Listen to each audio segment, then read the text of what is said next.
संगम news के इस bulletin में आपका स्वागत है। आज की अहम खबरों के साथ मैं हूं निशा। चलते हैं आज की खबरों के सफर में।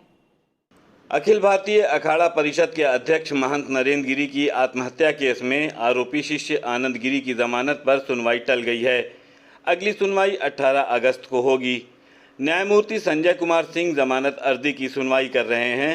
सीबीआई के अधिवक्ता संजय यादव ने कोर्ट में कहा कि वरिष्ठ अधिवक्ता ज्ञान प्रकाश बहस करेंगे। सीबीआई के वकीलों को आज कोर्ट में पक्ष रखना था। याची की तरफ से बहस पूरी हो चुकी है। आनंद गिरी ने खुद को निर्दोष बताते हुए इलाहाबाद हाई कोर्ट में जमानत अर्जी दाखिल की है। शिकायतकर्ता महंत स्वर्गीय नरेंद्र गिरी के शिष्य अमर गिरी ने हलफनामा दाखिल कर कहा है कि वो एफआईआर पर बल नहीं देना चाहते। विचारण अदालत में हलफनामा दाखिल करेंगे कि केस वापस लिया जाए। उन्होंने कहा कि वे बड़े हनुमान मंदिर में थे। सूचना मिलने पर बागंबरी गद्दी आए थे। उन्होंने केवल महाराज जी के शरीर पूरा होने की सूचना दी। एफआईआर पर कार्रवाई वो नहीं चाहते। फिलहाल मामले में 18 अगस्त को बहस होगी। आज़ादी के अमृत महोत्सव के अंतर्गत Hamidia girls degree college Prayagraj में तिरंगा राखी एवं सलाद ड्रेसिंग कंपटीशन का आयोजन किया गया। घर घर तिरंगा अभियान के तहत इसका आयोजन IQAC, NSS और कॉलेज के विभिन्न विभागों की तरफ से किया गया। कार्यक्रम में कॉलेज की प्रिंसिपल प्रोफेसर यूसुफा नफीस ने यहां मौजूद स्टूडेंट्स और स्टाफ को संबोधित करते हुए तिरंगे के 3 रंगों के महत्व और चक्र की उपादेयता पर अपने विचार सामने रखे। उन्होंने बताया कि चक्र निरंतर गति का प्रतीक है। उन्होंने गृह मंत्रालय द्वारा जारी नेशनल फ्लैग कोड के विषय में भी जानकारी दी, जिसे सभी देशवासियों को अमल में लाना चाहिए। कार्यक्रम में मध्यकालीन इतिहास की छात्राओं द्वारा सफ़ीउद्दीन नैयर द्वारा लिखित तिरंगा गीत का वाचन भी किया गया। कॉलेज की स्टूडेंट ने इस अवसर पर तिरंगा राखियों और सलाद के तिरंगे बनाए। इस अवसर पर IQAC की coordinator doctor Sabiha Azmi, NSS programme officer doctor Eram Farid Usmani, NSS की प्रोग्राम ऑफिसर हिना परवीन ने बच्चों को उत्साहित किया। से आप इंस्पिरेशन लीजिए। उसके बाद फिर ये 3 रंग जो रखे गए हैं बहुत सोच समझकर सामने लाए गए हैं। जो सामने केसरिया रंग है सबसे ऊपर, वो हमारे लिए हमारे देश की शान और शौकत का मजहर है। इसके अलावा जो सफेद रंग है वो हमको ये पैगाम देता है कि हम मिलजुल करके अमन के साथ रहें और पूरी दुनिया पर हमारे हिंदुस्तान का परचम लहराता है। जो तीसरा रंग है हरा रंग, वो हमारे मुल्क की खुशहाली का प्रतीक है और इससे ये साबित होता है कि हमारा मुल्क हरा भरा है। जाहिर है कि हिंदुस्तान एक हरे भरे मुल्क के रूप में पूरे दुनिया में जाना जाता है। हर घर तिरंगा अभियान को सफल बनाने के उद्देश्य से आज RAF जवानों ने भी शहर के कई मोहल्लों में जन जागरूकता अभियान शुरू किया।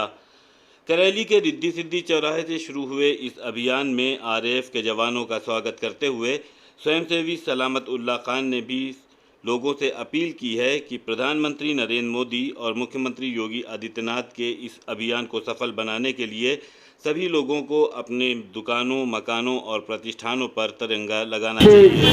ये गुजारिश करते हैं कि आप लोग हर घर तिरंगा के अभियान में अपना योगदान दें और अपने घरों पर 13 से 15 तारीख तक अपने हर घर की छतों पर तिरंगा लगाएं। ये बहुत जरूरी है।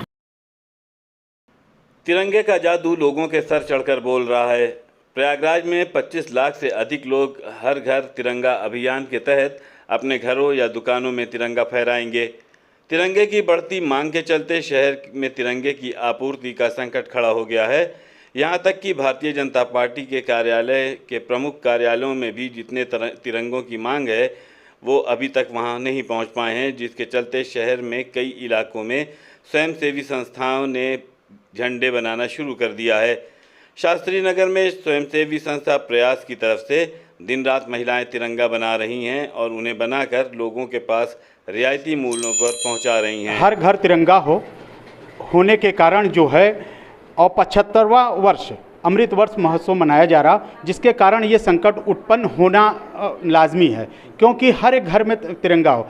हम लोगों का प्रयास है कि हर घर में तिरंगा हो जाए। और हम एनजीओ प्रकोष्ठ जो है क्या कर रहा है कि हर एक जितनी भी एनजीओ हैं समूहों से निर्माण करवाने का काम कर रहा है। सरकार के द्वारा जो व्यवस्था दी गई है डाकखाने, बैंकों में, कार्यालयों द्वारा, लेकिन हम लोग समूह और एनजीओ उसी प्रयास के तहत आज हम लोगों ने एक प्रयास संस्था को भी एक टारगेट दिया हो कि आप झंडे बनाइए और उसको हम लोग लेंगे और देंगे लोगों को समाज के अंदर। लोगों में बहुत ज़्यादा उत्साह है तिरंगा लगाने के लिए इस समय, जिसकी वजह से जो है आपूर्ति होते हुए भी कम हो गई है। उसको हम लोग पूरा करने के लिए अपने प्रयास के द्वारा जितना ज़्यादा से ज़्यादा हो सकता है कोशिश कर रहे हैं कि ज़्यादा से ज़्यादा लोगों को तिरंगा मिल सके। और उसके लिए लगातार हमारे समूह की महिलाएं लगातार कार्य कर रही हैं, जो तिरंगा बनाने का काम करती हैं, और वो चाह रही हैं कि किसी तरह से भी हम लोग इस डिमांड को पूरा कर सकें। उसी के लिए मैं प्रयासरत हूँ। आज़ादी के अमृत महोत्सव के अंतर्गत आज एडीजी कार्यालय में पुलिसकर्मियों और अधिकारियों ने स्वच्छता अभियान चलाया। एडीजी कार्यालय के बाहर परिसर में बड़ी तादाद में पुलिसकर्मी शामिल हुए।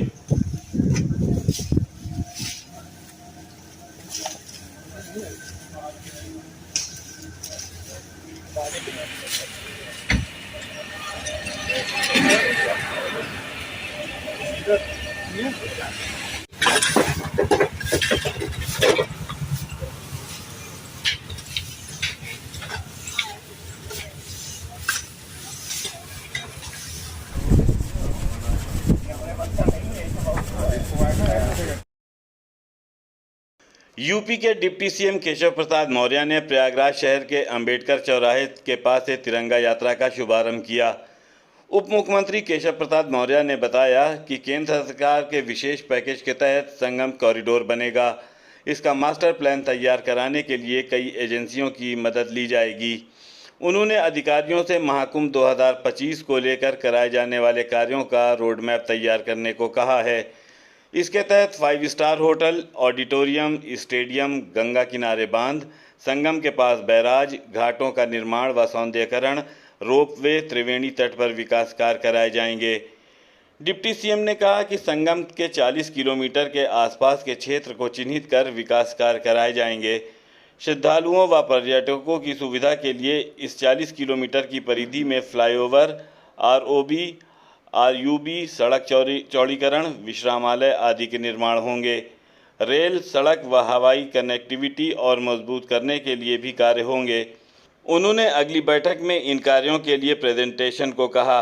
फाफामऊ 6 लेन पुल, इनर रिंग रोड, शहर व ग्रामीण क्षेत्र के निर्माणाधीन रेलवे ओवरब्रिज का काम समय से पूरा करने के निर्देश भी दिए हैं। आज प्रयागराज में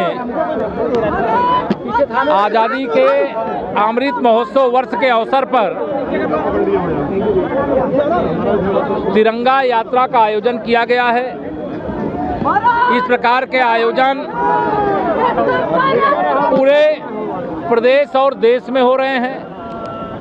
प्रयागराज की इस आयोजन में ये भारी संख्या में हमारे युवा, हमारे अधिवक्ता, हमारे व्यवसायी, हमारे पार्टी से जुड़े हुए, समाज से जुड़े हुए सभी लोग इस तिरंगा यात्रा का हिस्सा बन रहे हैं। यह तिरंगा यात्रा भारत की एकता को और मजबूत करने वाली है।